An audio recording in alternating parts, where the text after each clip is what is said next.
Those of you that are joining us today that I haven't met, my name is Colin Diaz, and I am the President and CEO of the Chamber.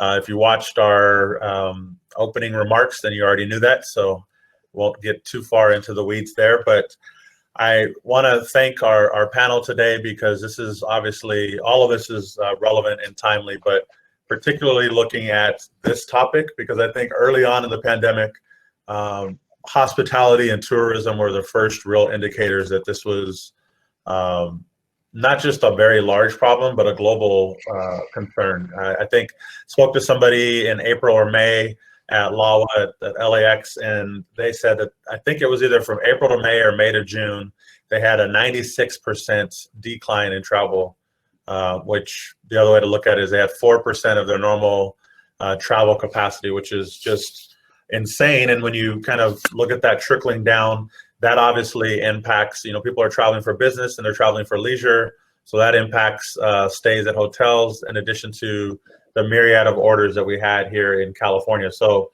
I've given kind of my introduction. Who we have joining us today is Ryan Parker, who is the general manager of the Shea in Culver City. Very exciting up and coming new hotel that will be joining us in 2021 at some point. And Heather Roseman, who is the executive director for the Hotel Association of Los Angeles. So she has more of a regional scope as far as what the landscape looks like, not only in LA, but obviously we are a pretty big global hotspot. So how that ties into the state and even globally. And then soon to join us, Steve Weisner, who is the general manager of formerly known as a DoubleTree. They're going through a very large remodel, which will bring them online as Hilton Los Angeles Culver City. So let's take a step back, as I said to begin with, kind of looking at the industry. I would say, every industry has been hit pretty hard, but few have been hit as hard and for as long as hospitality. And so what have you seen? And I know, Ryan, it's a little different because you guys are on the front end of loading staff, but you've been in the industry for quite a long time. And obviously, Heather, you've got some introspect there. What have you seen as far as the loss and impact just to the hotel industry as a whole? And let's start with Heather. Good morning, Colin. Yes, thank you. I think that it's as you mentioned, very clear from both a local perspective as well as a global perspective that hospitality is one of the industries that's been hit the hardest. So hotels are a function of hospitality as a whole, but airline and restaurants and all of the other markets and industries that we support and rely on have a trickle down effect, as you mentioned. So in 2018 we saw 50 million visitors coming to the LA region, and we were celebrating some record numbers of travel and tourism, record pipeline of hotel construction.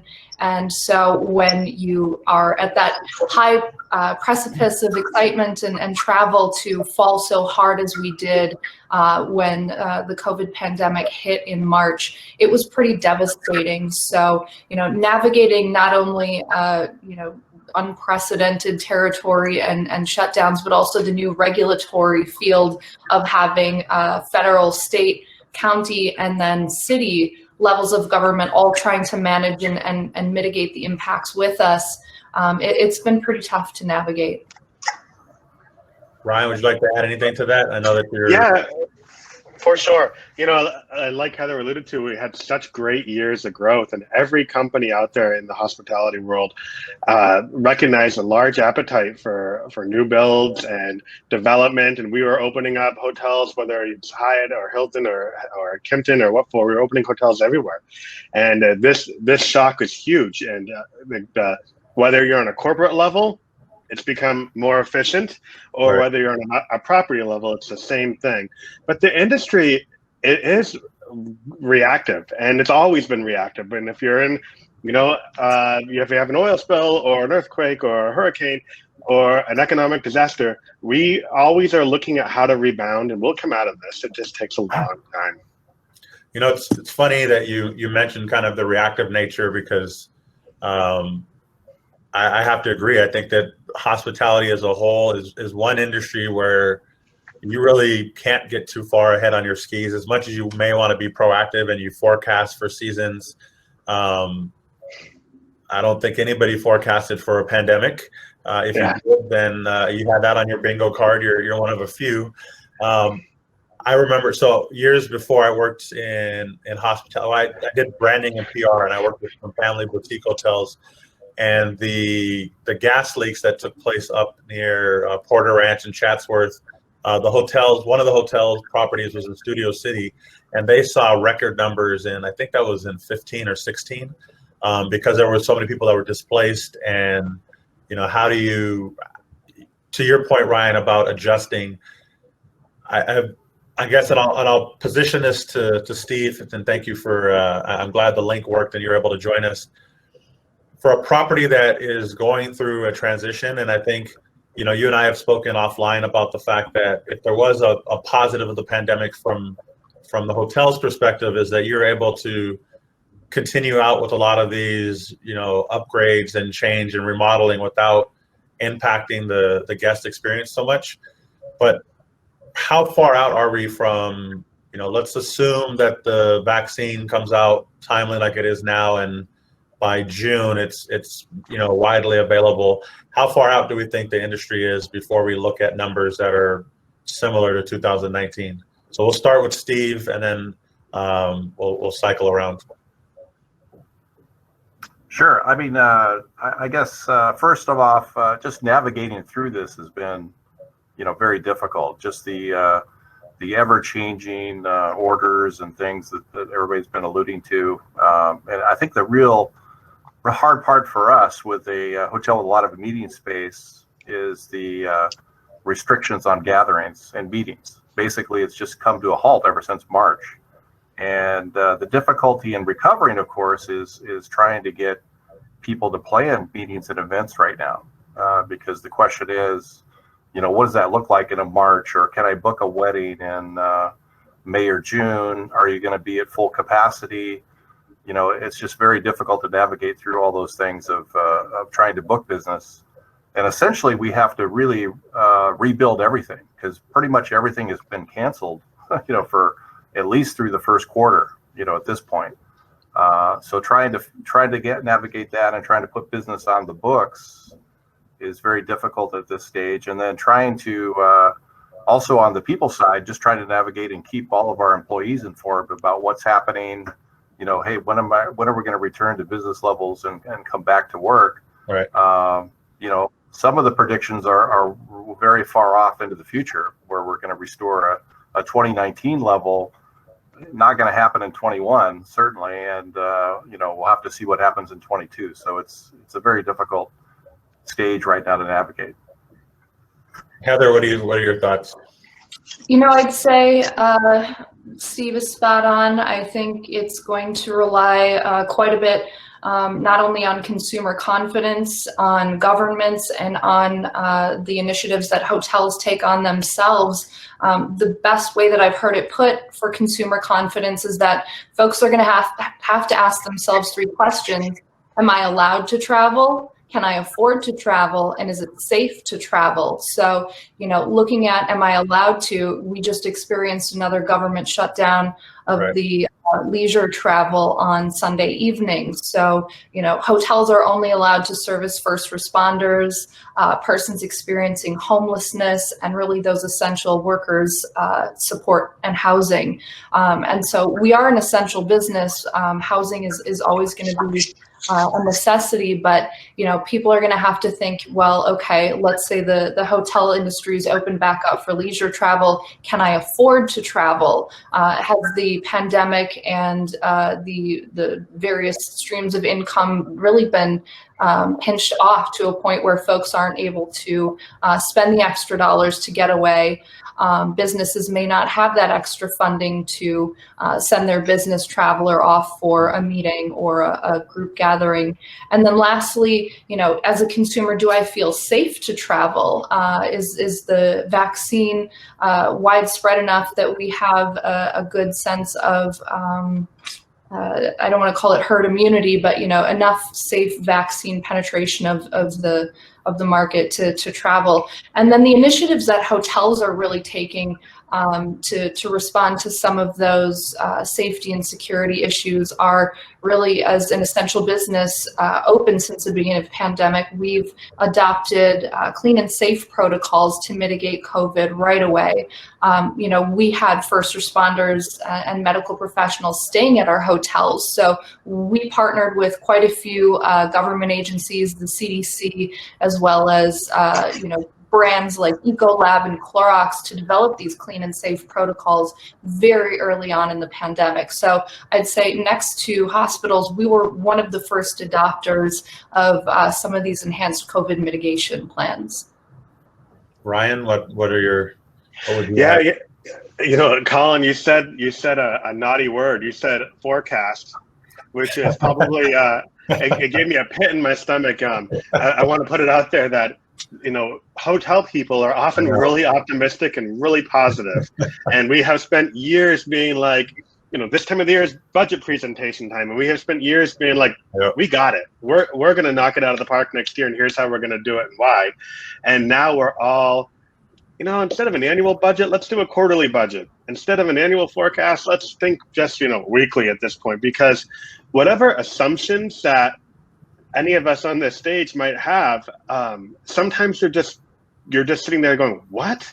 Who'd have thought that despite a vaccine that resort communities would, some resort communities had better years, better summers this year in a pandemic than with minimal amenities, no pool, no restaurant, than they had in years. That's mind-boggling. You would think, the way we think is the way we assume is that it's about vaccines and cleanliness and an eagerness to travel if they have income or what for. So I think there is no magic 8 ball. You asked about 2019. It is certainly different for Culver City in a somewhat urban environment versus probably Hollywood versus San Diego and Rancho Palos Verdes. It's so hard, and I think Steve and Heather both alluded to just how difficult it is to really have that magic 8 ball be accurate, and we just don't know. Well, we are so reactive that we are going to be prepared, whether it's staffing like Steve had said or cleanliness standards like Heather alluded to. We are going to be so prepared to welcome it back, but there's just no predicting. I open late spring, early summer, and I have no idea if I'll have meetings and events or not, because I don't know if I can, what the scoop will be. Could change next week. Yeah. No, I definitely, and I appreciate everybody's, all three of your comments on that. And as soon as I said forecast, right in my head, I'm thinking of, STAR report, ADR numbers, RevPAR, and all of that is like, okay, let's crumple that ball, throw it in the trash, and we're going to look day by day. And So, Heather, you brought up a really, really, really great point in that you sometimes take for granted where people are at mentally with the pandemic. I mean, obviously, in my role and in all of your roles, we're inundated with kind of the numbers, obviously, but then the health protocols, the rapidly, for lack of better words, changing requirements that are put in front of businesses. But from a consumer standpoint, so I've gone, and in July we went to Santa Barbara and we stayed at a hotel that the only reason my wife really agreed to stay there was it was supposed to open in February, then they were going to hold off, and then eventually, investors were like, no, this needs to open, and so they opened in June. We went in July, so I think we might have been the dozenth or so person to stay in that room. But I was pleasantly surprised by the effort that the hotel made to show the standards that they were going through. And I think, I had this conversation with someone a while back. In the past, if you were eating at a restaurant and you saw somebody cleaning the table next to you, you were a little bit grossed out. Like, I don't want cleaning supplies next to where I'm eating. Now, well, not now, but when you were able to go out and eat, if you did not see them cleaning, you did not see their protocols, you did not see that process in front of you, you don't feel safe. And so I guess my question to all of you, how do you, I think once people get on property, because I've now been two hotels since the pandemic, and both of them did this great job of, one had kind of it wasn't a sticker, but it's a perforated thing that tears when you open the door that shows since it's been clean, no one else has been in your room, out of your room. Others have done, additional standards. How do you convey that message of, to your point, Heather, outside of maybe hospitals and maybe a couple other industries, the hospitality industry is trying to has gone above and beyond and will continue to. How do you convey that message to probably the three buckets of consumers, the ones that are waiting, as soon as I can go somewhere, I'm going.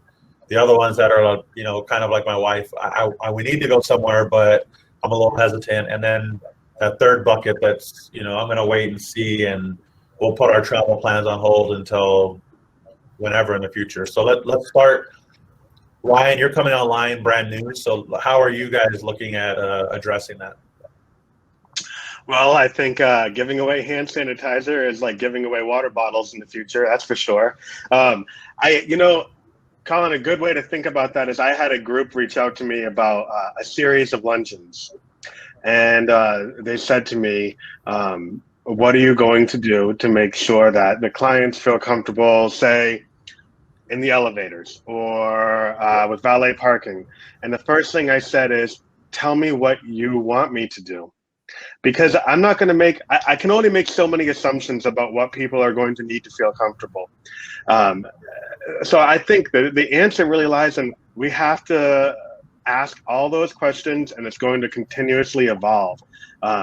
We have to be flexible and eager to make it happen. And, it's going to be more than the dots on the floor that say stand here. It's going to be, okay, if you need me to shut that elevator down between certain hours to get people up to the ballroom, we're going to do it. And I think every hotel Heather works with and that Steve works with will do the exact same thing, because this is how we're going to get people to feel comfortable, by hearing their concerns, empathizing with it, and making it happen. But I think also having a safe workplace, giving our employees a sense of comfort being there, because they are really, that's a tough position to be in. I think if they feel comfortable, they will help the guests feel really comfortable, and that'll change a lot of it. I appreciate that, because that's you in hospitality, particularly the front end staff, or front of house, if you will. They're engaging and interacting with, essentially people that are coming in maybe to travel off the street. And so that's something that I think a lot of people may overlook, is that element of how do you take care of your key stakeholders, which is your staff. Yeah. Let's go, Heather. Same question. Yeah, Colin, I think, and Ryan, both of you are really hitting the nail on the head with that one. It really does start with employees and with staff. They are the frontline ambassadors for your business, for your industry, and making sure that they feel comfortable in their workplace, so that they can do their job in a safe and secure manner. I think that really translates to the guest and guest services, and really kind of gives you that welcoming environment. We're all going to look for those visual cues, the dots on the floor, the temperature checks at the door, and all of that is fantastic. But when we make sure that we take care of our people, which is really our number one asset as a business, not just hotels, but any business, making sure that everybody feels comfortable in the workplace is absolutely critical to really getting tourism back on track. All right, Steve, round us out on that one.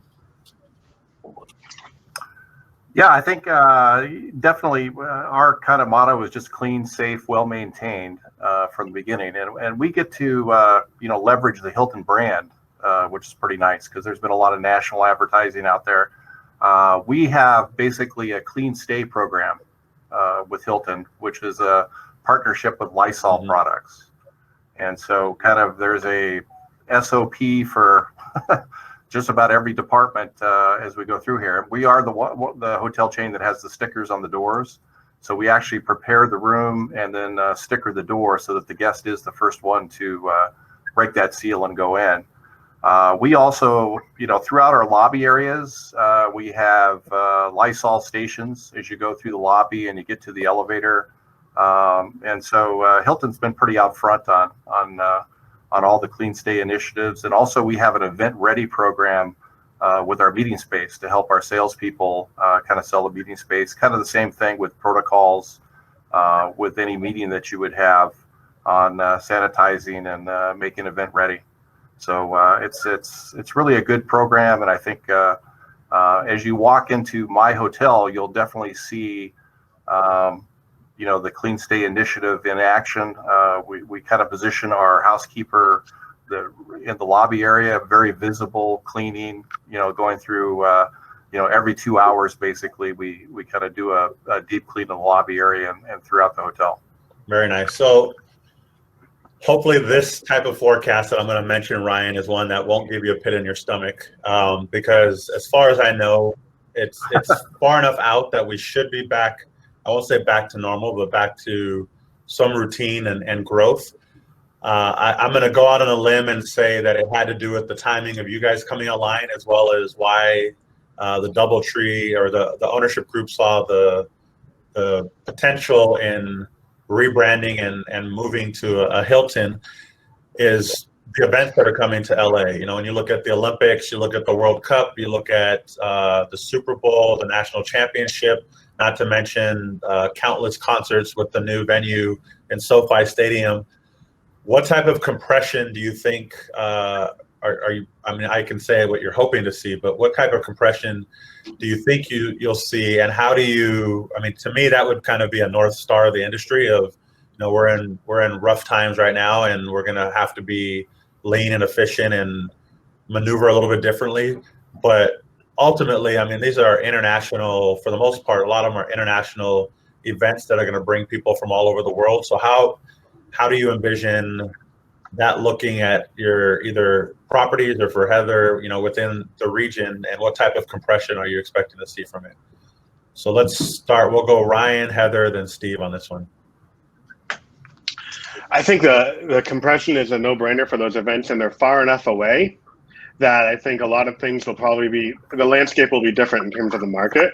And I think that the transportation upgrades that we're all doing is going to really highlight the location and ease and accessibility of Culver City.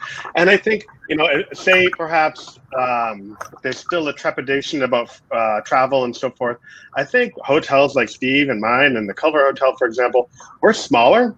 And I think that there's a sense of safety and comfort for some of the groups that would be traveling for those events, or some of the people that would be traveling for those events, and that will help us. But I feel like our location is still sort of a secret gem in terms of those venues and so forth. Yeah, absolutely. I would agree. I think the infrastructure upgrades, the necessity for having some spaces for meetings and for all of these different events that are coming to town. It's not just the players and the athletes, it's the full teams and the equipment managers and everybody that comes along with it. We're going to have a lot of activity here with all of those events coming up. And Culver City is right smack in the middle of it all. And you've got that new expo spot, so there's a lot of mobility throughout the region. So I think folks are going to want to see some of those iconic destinations that Culver has to offer, and especially with its central location, you guys are going to be in a great position for some of those upcoming major events. How about you? Yeah, I think, definitely all those events are on everybody's calendar coming up. I mean, it's pretty exciting to have some of these, major national events come up. I think you mentioned most of them. I think there's a U.S. Open at the Country Club that's in 23 also. It's a great event. The LA Marathon. Sorry, I had to give the marathon a plug. Right. LA Marathon events, of course, coming up should be pretty strong too. I mean, this is a great market, we're running, the whole market was running probably 88% occupancy or 89%, before the pandemic. So it's just a matter of time, I think, before it just comes back as such a strong area. And then with all the Culver City businesses moving in, new ventures, and then Playa Vista right around the corner from us here with, once those get occupied, the Nike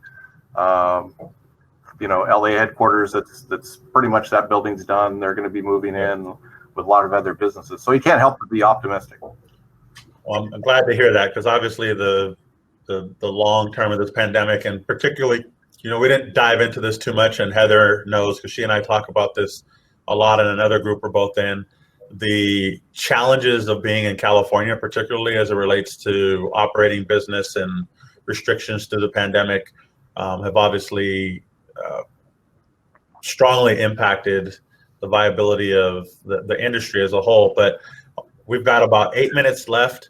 I have 2 questions, but I'm not gonna have everybody answer both of them. So the first one is tied to Heather. What do you think the biggest challenge for the industry is kind of throughout the region, moving forward? I would definitely say navigating some of the regulatory fields, national, state, county, and local. I think the local lawmakers are really looking to support business and people and the full COVID impact mitigation. And seeing as nobody's really done this, there's no playbook, there's no best practices for navigating COVID. There's a lot of new regulatory stuff happening that I think has not necessarily received a lot of fiscal impact review, a lot of community input. So, hotels really need to have a seat at the table and be participating. I guess you could say that for all businesses, participating in local governments and making sure that as these laws are developed, that the industry experts are there to assist and guide and really have a partnership in this economic recovery. A hotel success is a shared success with the local municipalities as we collect TOT, and all of that TOT, transient occupancy tax, collected by hotels goes to fund city services through the general fund. So, if hotels are not going to fare well in the pandemic, neither are the city budgets. And so we're already starting to see some of those figures that were put out early in the pandemic revised again later in the year, I think largely due to the lack of transient occupancy tax coming through. So, the potholes, the tree trimming, all of those really essential services are probably going to be put to the wayside. So as we're looking to plan for these big events and make sure that the greater Los Angeles market is the iconic destination that it is, we need to make sure that hotels are in a good position. So, I'll be looking to the various levels of government and to all the stakeholders to come together and continue this conversation going forward about how are we going to help hotels, help the local economy, help the government, help the job market, and really survive the pandemic together. Perfect. No, I couldn't agree with you more. So final question for Ryan and Steve, and we've got about 3 minutes to answer it. And we'll go in that order, Ryan and Steve.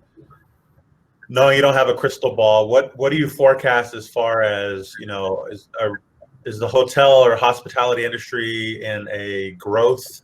What does job outlook look like? Are you forecasting this time next year that there's been growth? I obviously would hope there's growth from where we're at right now, but are we on a growth trajectory or holding still, or you think it's declining? Well, I think in the near future, as hotels reopen, we'll all be rehiring, and we'll all hire conservatively for a long time until we understand how busy it's going to be, right. And then we'll bring back even more. But people like Steve and I are working for brands where probably a big part of our priority is rehiring some of the colleagues from our Hilton and Hyatt families that have not been as lucky or have lost their jobs. So there will certainly be a lot of rehiring, and we'll look towards our colleagues and our family to do that. And of course, in the immediate community. To Heather's point, hotels are a large part of your community, and our success is yours, and we want to give back in terms of hiring and providing jobs as well. Glad to hear that. Steve, anything else to add? Yeah, I think Ryan hit the nail on the head there. I think we're just trying to kind of rebuild our staffs right now, and we'll look to be rehiring as many people as we can going into next year. And so that's kind of the goal. I think as far as the future goes, I think there is going to be opportunities. I think once we get into the back half of next year to take on some more people, possibly, we'll just have to kind of wait and see how quickly it rebuilds. Perfect. So I definitely appreciate, all of you guys being here. I think we could have continued this conversation for much longer because there's other particular topics. I hope that all three of you will stay equally engaged in the recovery process, because we're definitely going to be front and center there. I think, Heather, you brought up a great point about businesses needing to have, and particularly the hotels needing to have, a seat and voice at the table. And TOT is huge in Culver City. So that's something the city already forecasted. I don't think they forecasted enough of a loss, to be honest, because everybody thought it was going to be a handful of months, and we're going on the better part of a year. I mean, we're pretty much completed 3 quarters that we've been in a pandemic. But I wanted to make reference for those of you that joined us. Thank you today. Again, thank you to Ryan, Heather, and Steve. We have another session that starts at 11:05. So you can go back to the sessions and you'll have a choice between connectivity and technology in a post-pandemic world, or a Culver City pandemic recovery, general plan update and development. So with that, thank you 3 for joining me today, and we'll look forward to listening in to some of the other sessions. Thank you, Colin. Thank you. Thank you. Thank you, Colin. Thank you.